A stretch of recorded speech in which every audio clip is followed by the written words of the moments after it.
कैसे हैं आप लोग। आई होप आप लोग ठीक होंगे। फ्रेंड्स, चंपावत में स्थित गोलू देवता का प्रसिद्ध मंदिर आज आपको दिखाने जा रहे हैं। देखिए, आप लोग भी दर्शन करिए। गोलू देवता आप सभी लोगों की मनोकामना को पूर्ण करें। ये हम मंदिर परिसर में पहुंच गए हैं। ये मंदिर का मुख्य द्वार है। गोलू देवता को न्याय के देवता के रूप में भी जाना जाता है। सबसे पहले मैं गोलू देवता के बारे में एक कहानी बताना चाहूँगी आप लोगों को, जो इतिहास में प्रसिद्ध है। वैसे तो बहुत सारी कहानियाँ हैं, मैं एक कहानी बता रही हूँ। तो गोलू देवता कत्यूरी वंश के राजा झालू राय के पुत्र थे।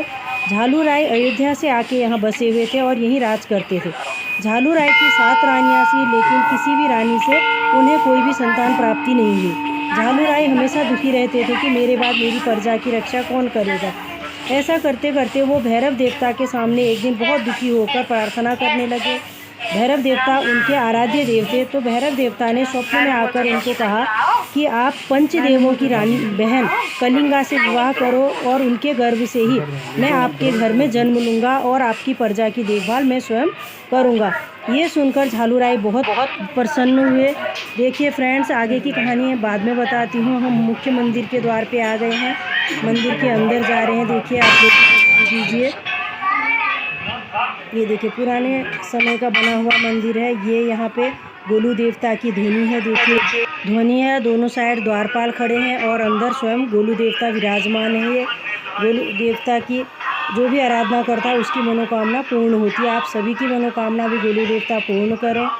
ये सामने पुजारी जी बैठे हैं और वो गोलू देवता विराजमान है, स्वयं न्याय के देवता। और यहाँ पे ध्वज लगे हुए हैं, सफ़ेद ध्वज गोलू देवता के लिए। और ये गोलू देवता का आसन होता है, यहाँ पे गोलू देवता बैठते थे और चारों तरफ प्रजा बैठती थी। गोलू देवता उनकी समस्याएं सुनते थे और न्याय करते थे। ये देखिए, इसमें ये शिलालेख भी लिखा गया है गोलू देवता से संबंधित। और यहाँ चारों तरफ आपको सफ़ेद, लाल और काले ध्वज देखने को मिलेंगे। सफ़ेद गोलू देवता का है, काला भैरव का है और लाल माता का है। ये देखिए, अब आगे की कहानी बताते हैं। तो झालू राय जंगल में गए तो वहाँ पे तालाब पे बहुत सारी कन्याएं, उनमें से एक कन्या के मुख पर बहुत तेज था और झालू राय ने उस कन्या का परिचय पूछा तो उन्हें पता चला कि पंचदेवों की बहन है। पंचदेवों से इजाज़त लेके राजा ने उस कन्या से विवाह कर लिया और अपने राजमहल ले आए। सातों रानियाँ बहुत क्रोधित हुई कि अब हमारा महत्व तो ख़त्म हो जाएगा अगर 8वीं रानी ने किसी संतान को जन्म दे दिया तो। और 8वीं रानी ने एक सुंदर पुत्र को जन्म दिया। उस टाइम राजा युद्ध में बाहर थे। रानियों ने ईर्ष्यावश 8वीं रानी के बगल में सिलबट्टे को रख दिया और रानी को कहा कि आपने सिलबट्टे को जन्म दिया है, और असली बालक को गायों के गौशाले में डाल दिया। सुबह देखा तो बालक वहाँ भी स्वस्थ और सुरक्षित थे। अगले दिन उन्होंने गोबर के ढेर में बालक को दबा दिया, बालक वहाँ से भी सुरक्षित निकल आए। और बाद में उन्होंने लोहे के बक्से में सफ़ेद कपड़े में लपेट के बालक को काली नदी में बहा दिया और बालक गोरी नदी में निकले। वहाँ उसको एक मछुआरे ने पकड़ लिया। मछुआरे ने उनका पालन पोषण किया। एक दिन बालक ने मछुआरे से घोड़े की मांग करी तो मछुआरा गरीब था, इसलिए उसने उनके लिए एक लकड़ी का घोड़ा बना दिया। लेकिन गोलू देवता के प्रताप से वो असली घोड़े में परिवर्तित हो गया और गोलू देवता उसी में बैठ के भ्रमण करते थे और लोगों की समस्याओं का निवारण करते थे।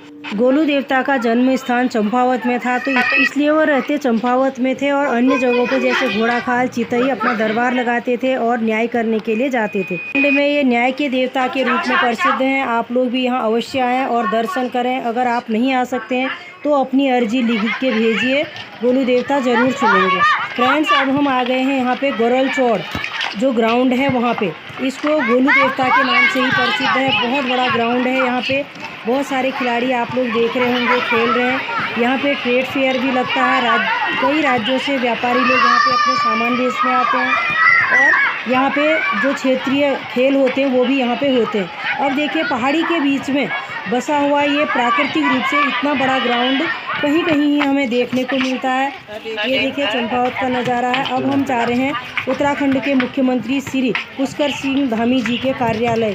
मात्र गोलू देवता मंदिर से 400 मीटर की ही दूरी पर है। ये देखिए उनका कार्यालय का क्षेत्र है, ये पुष्कर सिंह धामी जी का। हम वहाँ से होते हुए जा रहे हैं। जब भी वो यहाँ आते हैं तो अपने कार्यालय में यहीं पे बैठते हैं। ये देखिए, ये सारा क्षेत्र उनके कार्यालय का है। ये देखिए, बहुत शांत वातावरण, बहुत स्वच्छ वातावरण है। यहाँ पे सारी स्वच्छता आप देख सकते हैं, कहीं भी कूड़ा कुछ भी नहीं है।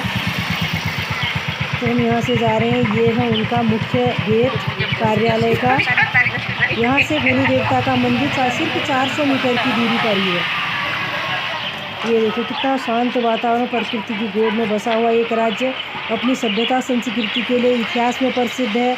महाभारत काल की बहुत सारी घटनाएं चंपावत क्षेत्र में हुई थी। ये देखिए हरियाली, चारों तरफ का व्यू। शाम का समय हो रहा है, सूरज छिप रहा है। अब हम भी गोलू देवता के दर्शन करके घर को जा रहे हैं।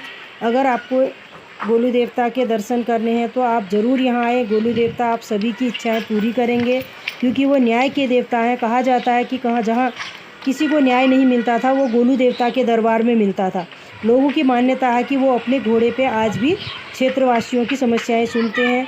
मिलते हैं अगले